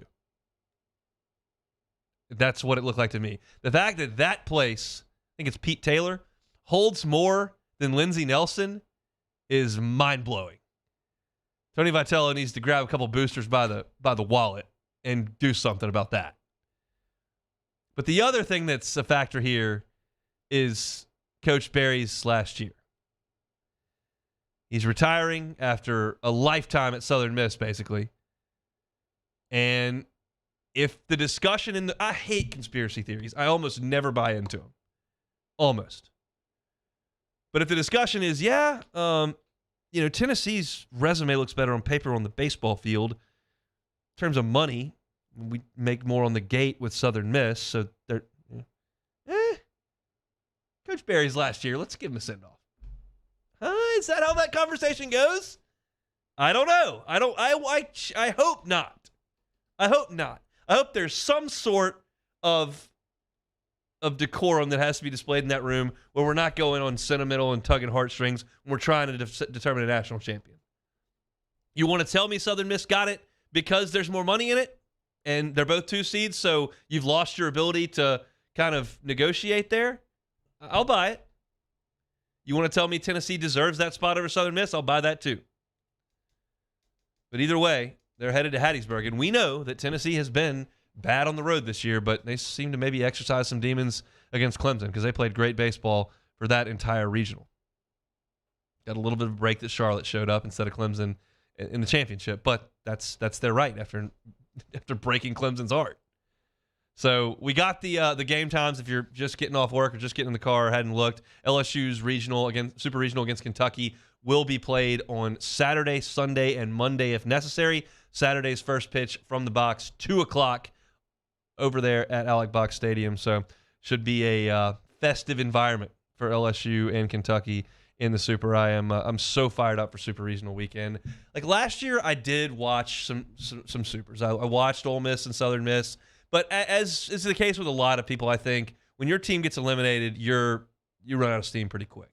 Like I love college baseball and I'm going to watch it, but it's just your enthusiasm's not quite what it was when your team's in it. Now that LSU's moving on, I'm locked in. I can't wait to break these Super Regionals down as we move through the week. Can't wait to hear from a Kentucky beat writer that we'll get on later in the week and get you ready for what should be a fun weekend at the box. Hopefully the Tigers are punching their ticket to Omaha on Sunday and not during my show on Monday. Because honestly, Friday and Monday shows of the last 4 or 5 days have felt like talking into an empty microphone. So hopefully that's not the case on Monday, but we shall see. All right, Sharif Ishak with us in 15 minutes. When we come back, I was not going to talk about this because I don't think a lot of people care. But I got such a response on Twitter that I am going to talk about it now. There was an announcement earlier today that LIV Golf and the PGA Tour are in a quote-unquote merger. I will give you my thoughts on that coming up next. This is On Palmer. In times of need, get a full list of phone numbers, websites, and other important emergency information on the Demco Stormwatch page at 1045ESPN.com. Turn my music high, high, high, high, yeah. You don't know what you're doing. Sure I do. I'm from the streets where the hood can swallow on me. Bullets will follow on me. There's so much that you could run the slalom. And cops comb this top to bottom. They say that we are prone to violence, but it's home sweet home. With personalities clashing, chrome meets chrome. Prices up and down like it's Wall Street. There it is, the extra mile. On the border of expected and extraordinary. For those willing to go further. Like vans customized for work or play. With safety and tech to keep you connected. Supported by a 5-star sales, service, and finance team. And backed by the 1-star you know. So go the extra mile. It's never crowded because so few have what it takes to go there. Mercedes-Benz Vans.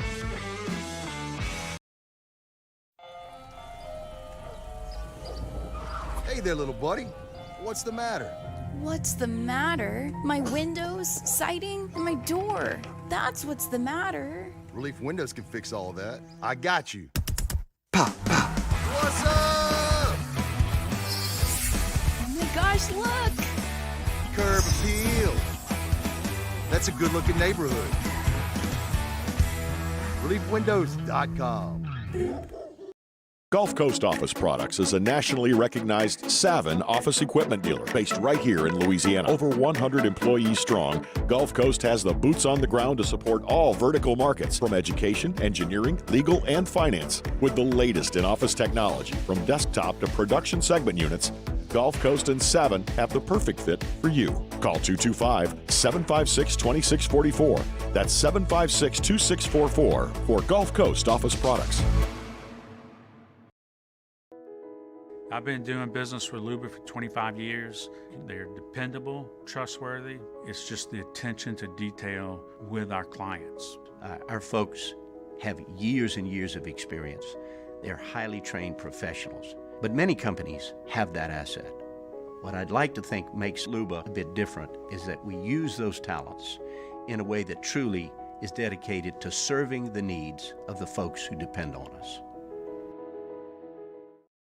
When is a taco more than just a taco? When it's Government Taco. Voted best tacos 3 years in a row by 225 Magazine, Government Taco puts the most delicious spin on tacos the capital area has ever seen. With creative combinations like the Magna Carrot, the Filibuster, or the Steak of the Union. Plus perfect tortilla chips paired with the best salsa and queso you've ever had. And happy hour every day from 3 to 6 p.m. and all day on Thursday. Government Taco, 5621 Government Street.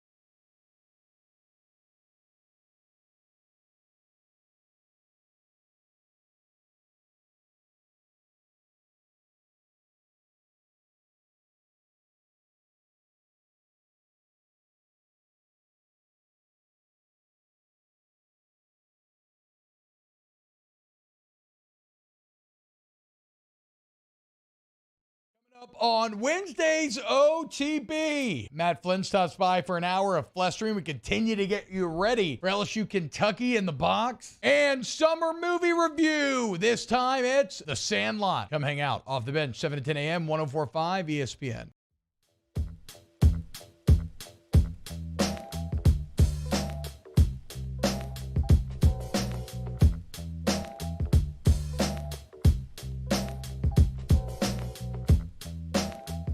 You're listening to Hunt Palmer on 104.5 ESPN Baton Rouge. All right, Shree, 5 second, 10 minutes talking Saints OTAs. Let's talk a little golf. I got so many Twitter notifications on this when the news broke this morning that LIV and the PGA Tour were, and I used air quotes again, in a merger. And I guess more people care about this than I may have thought. I think that golf's fairly polarizing and that some people really, really like it, and a lot of people just don't give a rip about it and only want to take naps on Sundays with it. I get it. So we don't talk a lot of golf on this show. But most of you are aware of my stance. I think 8 out of 10 people who comment on my stance on LIV Golf do so a little bit incorrectly.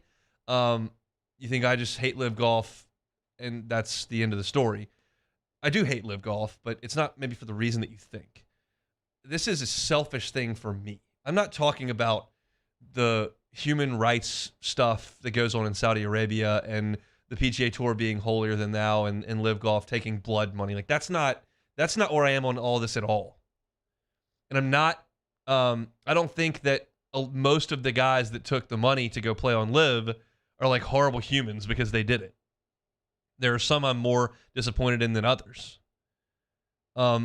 But I understand going for massive amounts of money. Like, I get it.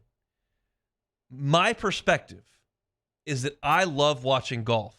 I love watching championship level golf all year long. I love the tournaments in Hawaii in January. I love watching at Hilton Head where I've played. I love going out to the Zurich. I like watching the Players, and I like watching Memorial and Colonial and the Byron Nelson. Like, I like watching golf. And I want the best players in the world to play together in one spot. And when LIV Golf comes in here and starts throwing a bunch of money around and splits the tours and the golf world in half, that's bad for me. I don't get anything out of that. I want Brooks Koepka and Cam Smith and Dustin Johnson playing against Rory McIlroy and Jordan Spieth and Justin Thomas and Jon Rahm more often than 3-4 times a year. That's what I want. And LIV is a threat to that. And it unnerved me when these guys went to LIV and are giving me this absolute garbage about growing the game and doing something fresh and different and fun and it being a better alternative. All that was a bold-faced lie. They all did it for the money, which is fine. But it rubbed me the wrong way to hear that they were doing it for any other reason. I get Lee Westwood going for $50 million, whatever. His career's over. Sergio Garcia, same thing. Ian Poulter, same thing. Gotcha. Dustin Johnson didn't care about his legacy. He just wanted the cash. Fine. Brooks Koepka went because he was hurt. Phil Mickelson went because he hates the PGA Tour and Jay Monahan. And none of that is ever talked about. It's just, oh, yeah, fresh and different. Look at this cocktail party we've got for. Like, all that stuff rubbed me the wrong way. But this news today that they've merged flips that commentary back on Jay Monahan, who has said forever and ever and ever in dealing with this that the PGA Tour does things the right way for the right reasons. They're doing this all for money. They're just greedy. We're here for legacy. We're a nonprofit. We help charities and sponsors. This is where you're supposed to be. And it was an attitude like that's wrong and this is right. And then he went and did the same thing. And on top of that, he is the commissioner of the PGA Tour, which is run by the players, and he didn't tell you. He did an unbelievably bad job at managing this entire situation. Now, that said, it's an awful situation to have been in, because this is what I said from the start of this entire thing. The XFL fails, the USFL fails, NFL Europe, all these things fail because they don't have any money. LIV was never going to fail because of money. They have endless amount of money. That's what makes it the threat. And trying to play poker against someone with all the money is not a very favorable position. And Jay Monahan was not proactive. He was not forward-thinking. He played back on his heels. He let Tiger and Rory run with the whole thing. And then pulled the wool over everybody's eyes, took the check, and said, I'm out. And that's atrocious, and he's going to get fired. Because the players, this is a players' tour, is what he keeps saying, the players now despise him. Because all these guys that turned down these massive checks are just now out cash. When LIV and the PGA Tour were separate, they at least had the opportunity to play for something that the LIV guys could not play for. The LIV guys had no more opportunity to pursue major championship golf unless they had exemptions from winning majors previously. And that's why you would stay, because you have the opportunity to do that. Now, the LIV guys who took the money, who sued the PGA Tour, are welcome right on back, we think.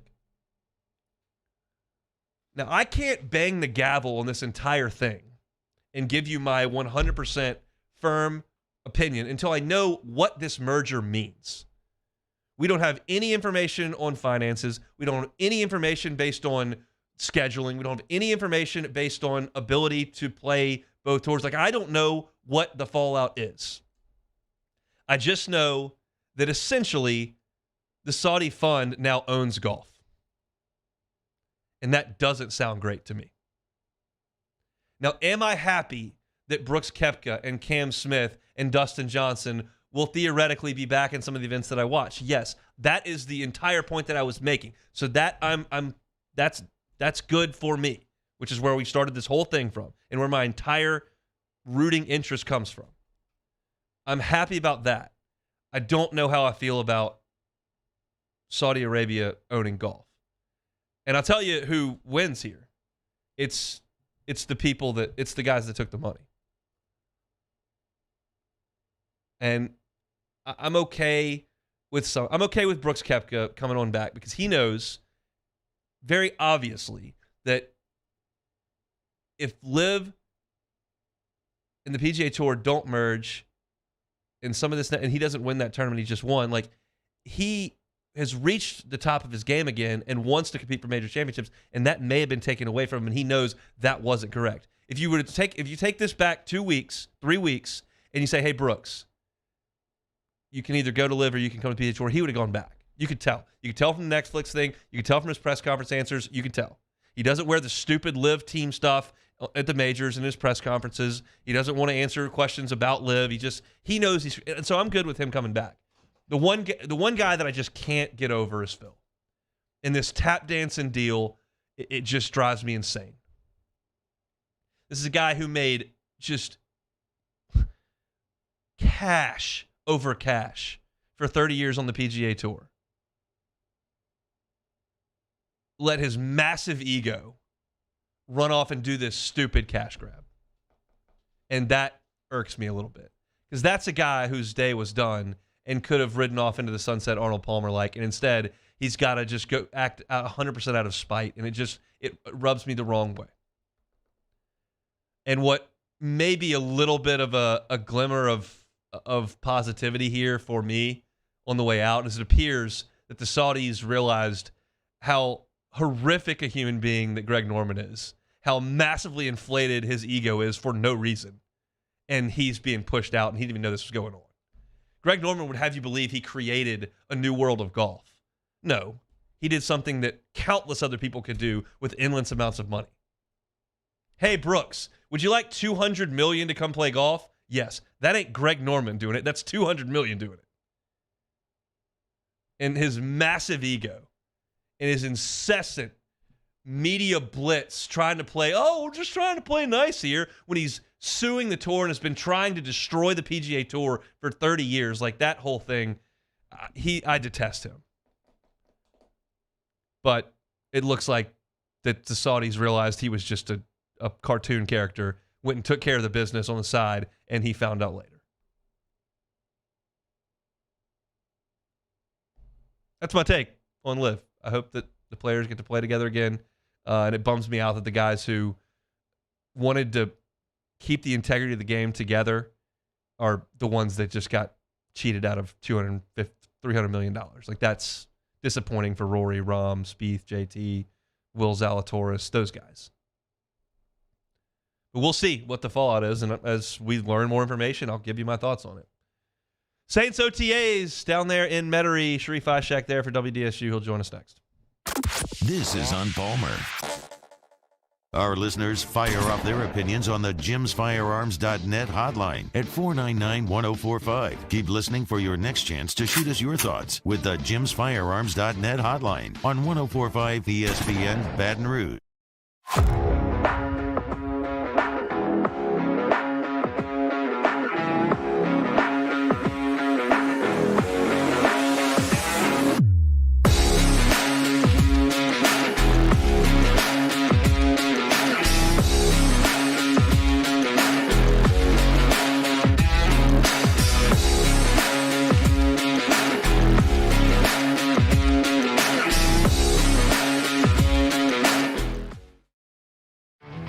There it is, the extra mile, on the border of expected and extraordinary for those willing to go further, like vans customized for work or play, with safety and tech to keep you connected, supported by a 5-star sales, service, and finance team, and backed by the 1-star you know.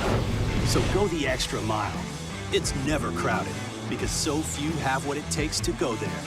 Mercedes-Benz Vans.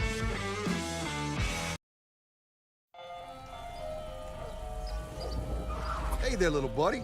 What's the matter?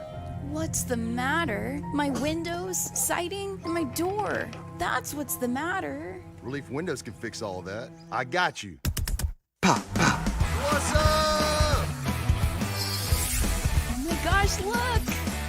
Curb appeal. That's a good-looking neighborhood. ReliefWindows.com.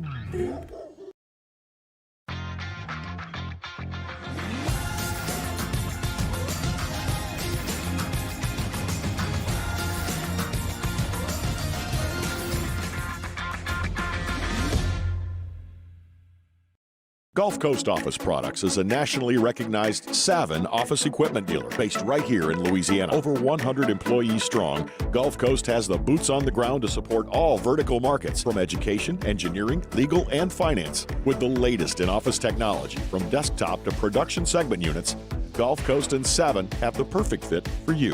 Call 225-756-2644. That's 756-2644 for Gulf Coast Office Products. I've been doing business with Luba for 25 years. They're dependable, trustworthy.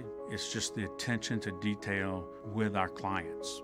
Our folks have years and years of experience. They're highly trained professionals. But many companies have that asset. What I'd like to think makes Luba a bit different is that we use those talents in a way that truly is dedicated to serving the needs of the folks who depend on us.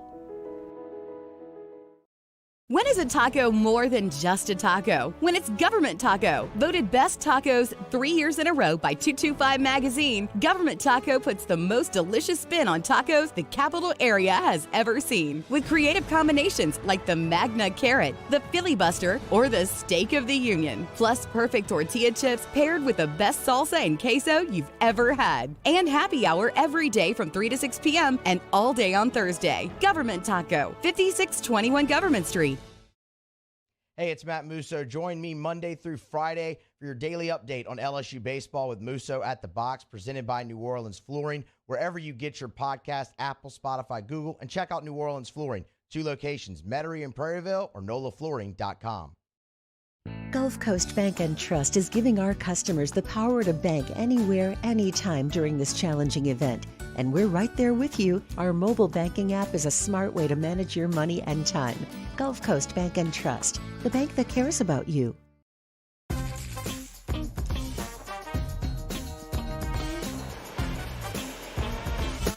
me, Jimmy Ott and the Handyman. We're live at lunch at Modesto, the Wednesday edition of Live at Lunch at Modesto on Burbank, right here on 104.5 ESPN Baton Rouge.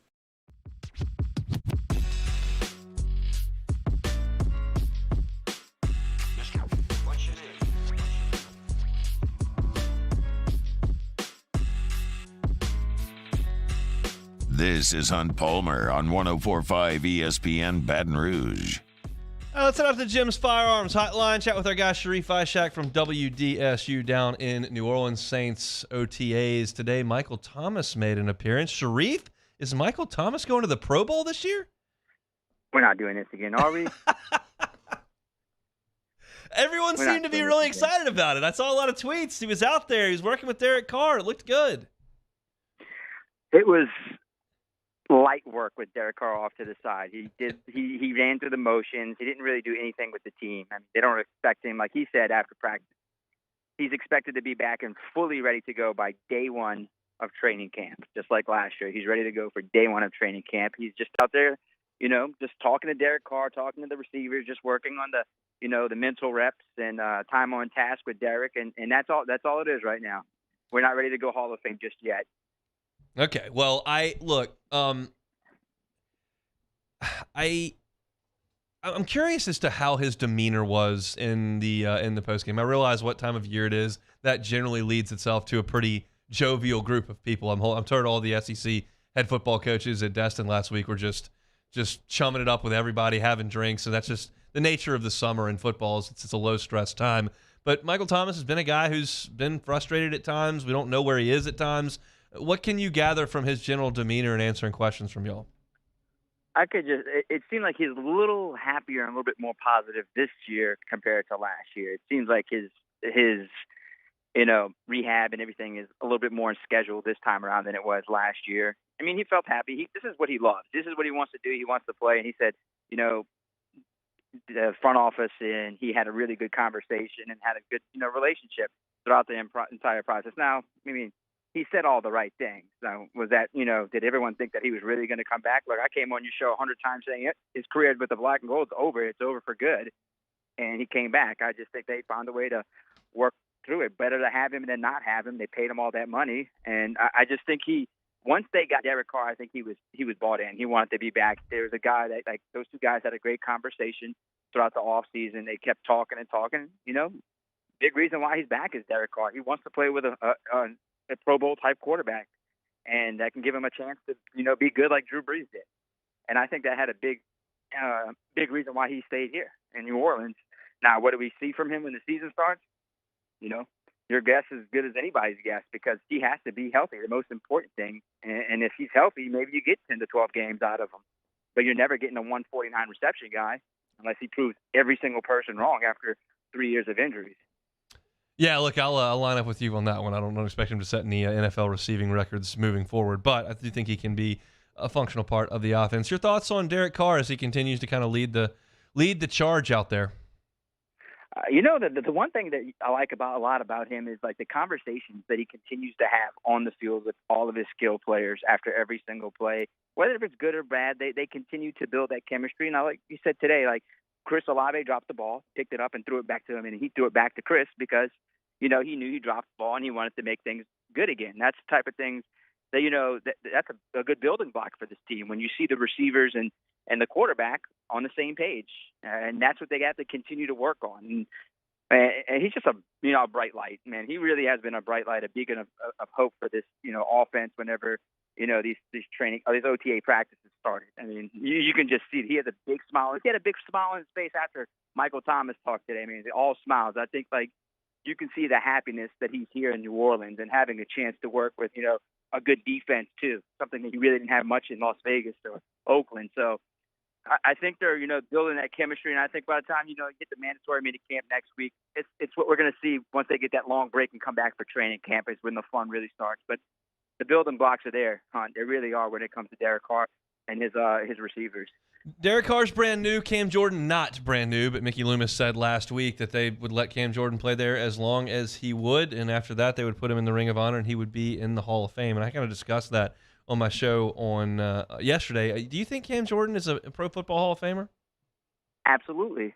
Absolutely. A guy who's had a high motor, and he's done it throughout his entire career. I mean, he's only missed 2 games, one because of COVID and one because of an eye issue that he had, in which it could have knocked him out for the rest of the season and could have been, a serious issue. But the guy plays through a lot of injuries, plays hurt all the time, and he's been productive, even at his age. He's going to be 34 next month, and, he's given his team everything. I mean, yeah, he's certainly a Pro Football Hall of Famer. There's no doubt whenever it's all said and done, he'll be in Canton.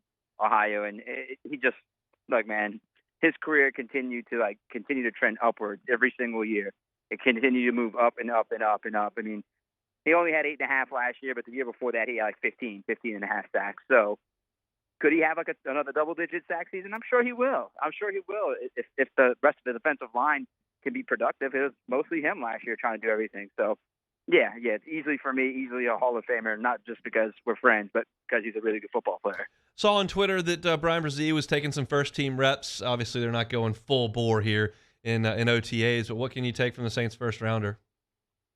I mean, look, when you until you throw the pads on, it really isn't much you can say with the offensive defensive line, but that's at least a sign and a move in the right direction with your first round. That's what you want. You want him to take first-team reps. You don't want to draft somebody in the first round and him taking second and third-team reps, but it just seems like he's a little bit farther ahead than some of the guys they drafted in the past, like, Davenport and Peyton Turner. So I would say let's see what happens next month, but, it's a start in the right direction for me. And I truly do think, Hunt, that Brian Brzee is going to be a really good piece for that defensive line, and he's going to create havoc. It may not show up on the stat sheet, but I think some of the other guys will for what he does. Chatting with Sharif Ishak from WDSU. I got one more question about Dennis Allen, but I want to open up before that and just say anything else that you have seen out there that I'm not asking about, clearly not being there, but what else has caught your eye? I really like what Juwan Johnson has done. I mean, he closed out the season strong, and he's, brought it into this OTAs. These OTAs, he's continuing to shine. And Chris Olave, another one. A lot of people we do like to our eyes, tend to gravitate towards the offense. You want to see what Derek does with the receivers, and Rashid Shaheed, Chris Olave, Juwan Johnson. Those guys continue to open up everyone's eyes, and that's the thing that I've really noticed the most. Also, there's a lot of defensive backs coaches. They got 3 different coaches coaching, cornerbacks and secondary players and safeties. That's a lot. You got a lot of hands-on going on with your defensive backs. We have 3 different groups of coaches working with them. So that's, some of the things that stand out. It's, once again, OTA practice. That isn't sexy. You're not going to see much, but that's some of the small things able to see in the window. We were able to watch practice. But today they did a little bit of red zone. It looked good, and a lot of balls didn't hit. No balls really hit the ground, and guys are catching passes. So trending in the right direction. I know it's just OTAs, but at least it's trending in a better direction than a year ago. This is a really unfair question, but I will ask it to you. Anything that you pick up from Dennis Allen, do you think that he feels a little bit of heat going into year 2? Professional coaches just get fired so quickly these days, especially in the NBA where the guys win championships and they're out the door 24 months later. Do you feel like that DA maybe feels that way, or no, he's just a confident guy and they're going to go out there and win games this year? I think this is, this year and next year are the years for him because, last year he was still kind of playing in Sean's, I guess, shadow a little bit because he still had a lot of his coaches and a lot of his players. But now he has his coaches. Now he has his players. I think if it isn't a little bit better, I think we might have a conversation. But I think he at least gets this season and next season. And, but you have the pieces now. You almost feel like your division's so bad. You got a better team than most of the teams in your division. You have the quarterback. You have the defense. I mean, you almost have no excuses, but I don't see it unless it completely burns to the ground. They go 3-14 or 4-13. Then we might have that discussion. But I think he at least gets this year and next year just to give himself, 2 years of Dennis Allen now that he's removed from all the Sean Payton era. All right, we shall see. Sharif Ishak down in New Orleans covering Saints OTA. Sharif, we appreciate it. I can't wait for this week. Nick returns to the box, and it's the 10-year anniversary of We're Going to Omaha with Alex Bregman. I can't wait to find that video. That was one of your finest pieces of work. It was Bregman's fault, but it was one of your finest pieces of work. We'll talk next week. Thanks, man. All right, bud. Sharif Ishak, WDSU. If you're not familiar with what Sharif is talking about there, in 2013, Bregman was a freshman, and that team beat Oklahoma, and they were going to Omaha. And Sharif was doing a live shot on the field. I think it was live. Yeah, it wouldn't have made the air if it wasn't live. And he interviews Bregman, and Sharif had covered the team, and Bregman knew who he was. And Bregman turned around and said, "We're going to bleep in Omaha." And it was just clear as day, right there on Sharif's live shot. So, young freshman. Sometimes that happens in the heat of the moment. They had just beaten Oklahoma, so it was funny. I was around for that. I was covering LSU at the time, so it was quite a festive post-game press conference. It was funny. So that's what Sharif was referencing. We'll come back. We will close out a Tuesday edition of the Hunt Palmer Show. Hunt Palmer on 104.5 ESPN Baton Rouge. One Bath and Closets. OneBathAndClosets.com is the website. David Duvall and his team been doing it for 30 years. They can do it for you. Go to the website, OneBathAndClosets.com. Look at the work they've done renovating and remodeling bathrooms. It is fantastic. And they can put you in the bathroom of your dreams. Maybe that's not what you're calling them for. Maybe you've got an aging parent. You've got an aging parent that doesn't want to move, but maybe needs some things in the bathroom, whether it's a walk-in tub that they can handle and manage a little bit more easily. Let David Duvall and his team do that. It's a lot of what he's been doing over the last few months is renovating bathrooms for people that are aging a little bit. If that's the case in your family, give David Duvall and his team a try over there at One Bath and Closets. On the closet side, custom closet. Most people don't have enough shoe space. If you don't, David Duvall can help you with that. And we got a special for listeners of the Hunt Palmer Show. They're not going to charge you for the rip out of your current closet. They're not going to charge you to install the new one as far as the labor goes. They're just going to charge you for the cost of that unit. Go to OneBathAndClosets.com. Get the free consultation. It doesn't cost anything to have him come out and see what they can do for you. The website, again, is OneBathAndClosets.com. In times of need, get a full list of phone numbers, websites, and other important emergency information on the Demco Stormwatch page at 1045ESPN.com. There it is, the extra mile, on the border of expected and extraordinary, for those willing to go further, like vans customized for work or play, with safety and tech to keep you connected, supported by a 5-star sales, service, and finance team, and backed by the 1-star you know. So go the extra mile. It's never crowded, because so few have what it takes to go there. Mercedes-Benz Vans. Hello, Samantha, dear, I hope you're feeling fine. And it won't be long until I'm with you all the time. But until then, I spend my money up right down on my last dime. Come on, in Baton Rouge.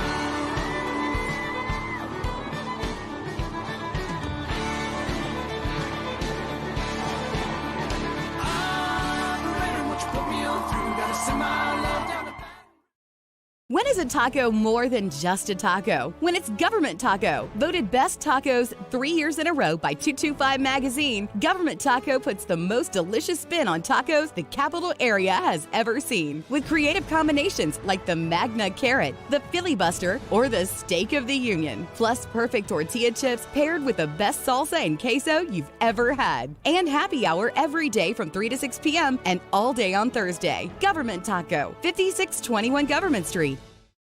Follow us on Twitter at 1045ESPN to cast your vote in the Citizens Bank and Trust poll of the day. Vote daily inside Off the Bench, live at lunch, Hunt Palmer. And after further review, Citizens Bank and Trust brings you the poll of the day via Twitter at 1045ESPN.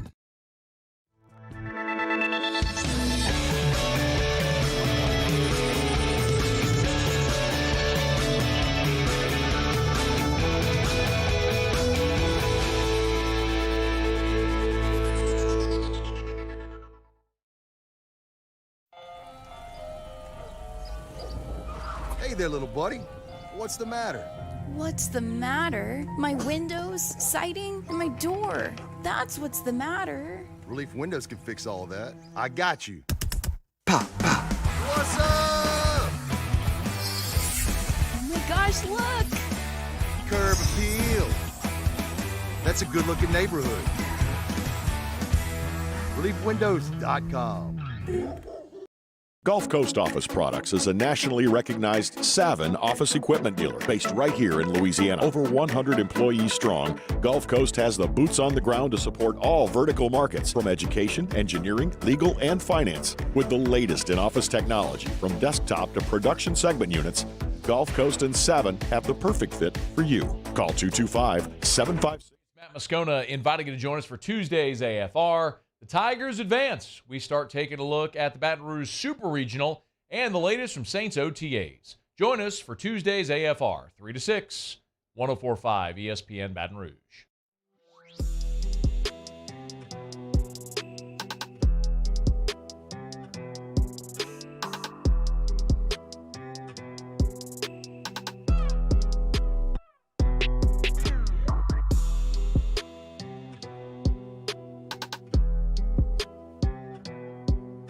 You're listening to Hunt Palmer on 104.5 ESPN Baton Rouge. All right, closing up shop here on a Tuesday. Reminder, looking for something to do this evening? Plucker Sports Trivia, 8:30 Nicholson location. We're there every single Tuesday. We'll be watching sports on TV, playing sports trivia. You can win Plucker's gift cards, delicious cold beers, and those award-winning jumbo chicken wings. Always a blast. So grab a team. Coming out to Pluckers on Nicholson, 8:30 for sports trivia. Jacob Beck, take it or leave it. All right, first one here. ESPN Squeeze Play. Take it or leave it. Ooh, I'll take it. I love Squeeze Play. There are times where I want to lock in on a game, and I will do that. I have the ability to just go find the game that I want to see.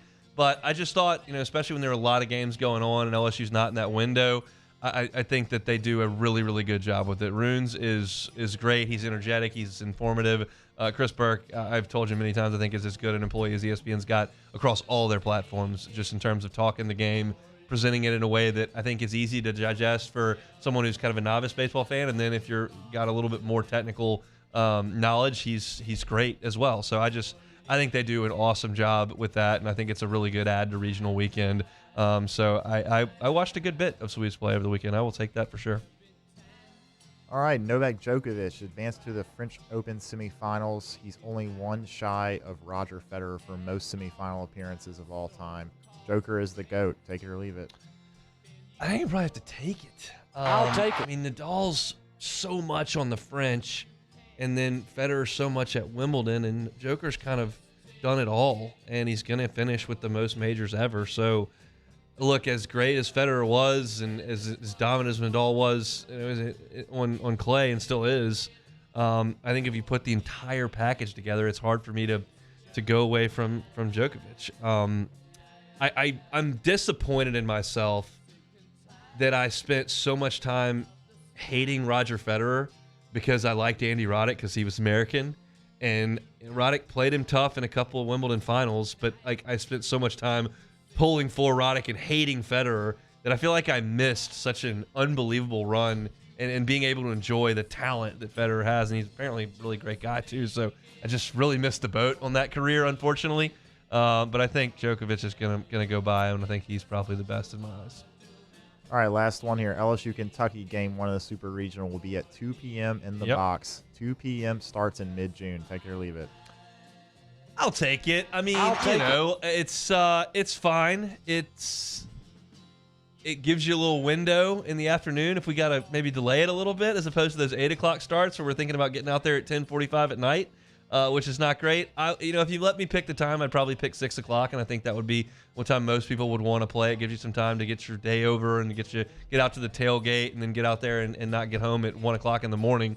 But look, I think most of us are used to heat down here. It just is the way it is. I mean, I'll tell you this: if we were playing Oregon State or Washington, I would actively want the 2 o'clock start time. I think the folks from Lexington have seen a little heat and humidity in their day, and I don't think they're going to be too fazed by it. But I mean, I go back to this. I talked about it last week. Like, I still remember the UC Irvine center fielder in 2008 at the old box just going into full body cramps in the outfield. Now, I don't need people in physical pain and cramping and you have to be carried off the field. That's not what we're talking about here. But if I can get a pitcher that's a little tired or a guy whose energy levels and focus levels not really where it is because he's too hot, I'm okay with that, and that's not going to be the case with Kentucky. I think they'll be just fine. So I'm fine with it. I'm just glad they're playing in a super regional. And frankly, if the other option was playing at 11 a.m. on Friday in the middle of the show again, I would hate that. So I'm glad that it's a Saturday, Sunday. Hopefully LSU can take care of business and they don't have to play on Monday. And maybe we'll have to dodge shows again on Monday. But that's just the way it goes this time of year when you got a midday show. So we'll take it. That is it for Take It or Leave It. Reminder, I did this a couple times earlier this week, but I think all y'all were watching LSU, so I will do so once again. If you would do us a favor, we've got 2 new YouTube channels here for the Hunt Palmer Show. You can go to YouTube, type in Hunt on LSU or Hunt on Saints. Those are the 2 channels, and they're all football. No baseball there, no basketball there. It's LSU football on Hunt on LSU. It's Saints football on Hunt on Saints. And if you subscribe to those, it'll show up right into your feed once we post something. Sharif was just on. We'll chat about that. I had a segment yesterday about Cam Jordan going to the Hall of Fame. That'll show up on Hunt on Saints as well. So give us a subscription if you would. We certainly appreciate it. Those of you in the Bayou Ford chat right now, throw us a like on your way out. We always appreciate that as well. Open today's show talking about LSU and Oregon State and LSU winning the regional. I thought they played exceptional, and I thought that Josh Pearson's comment after the game about this being the most fun year he's ever had when it's the least he's ever played was something, and I think there's something to that. Glenn West from Go 24/7 was with us in the first hour as well, and I gave my thoughts to close hour one on Wes Johnson moving on to Athens to be the head coach at Georgia. My thoughts on the rest of the college baseball regional weekend at the top of hour number 2, then my thoughts on LIV and the PGA Tour merging. If you want to hear that, you can catch that at 2:15 as well. That was in the 6th segment of the show. Sharif Ishak always joins us at 2:30 on Tuesdays. He was with us here in the second hour as well before. Take it or leave it. All that on demand, 1045ESPN.com's on demand tab, Apple Podcasts, Spotify, Google, or on YouTube. You can catch it all right there. Excited for tomorrow's show. I'm going to have Chris Demouy on, as we usually do on Wednesdays, and we'll start to kind of look forward to what the Super Regionals will look like this weekend. LSU and Kentucky at the box at 2 o'clock. Once again, Jimmy Ott's Game Time no longer at 6 o'clock. He's live at lunch with Hanny every day from 11 to 1, so they won't be coming to you later this evening. But Matt Moscona is going to drive you home coming up next on After Further View. We will see you tomorrow, same time, same place. Hope to see you at Pluckers tonight, but if not, 1 to 3 weekdays right here on The Hunt Palmer Show.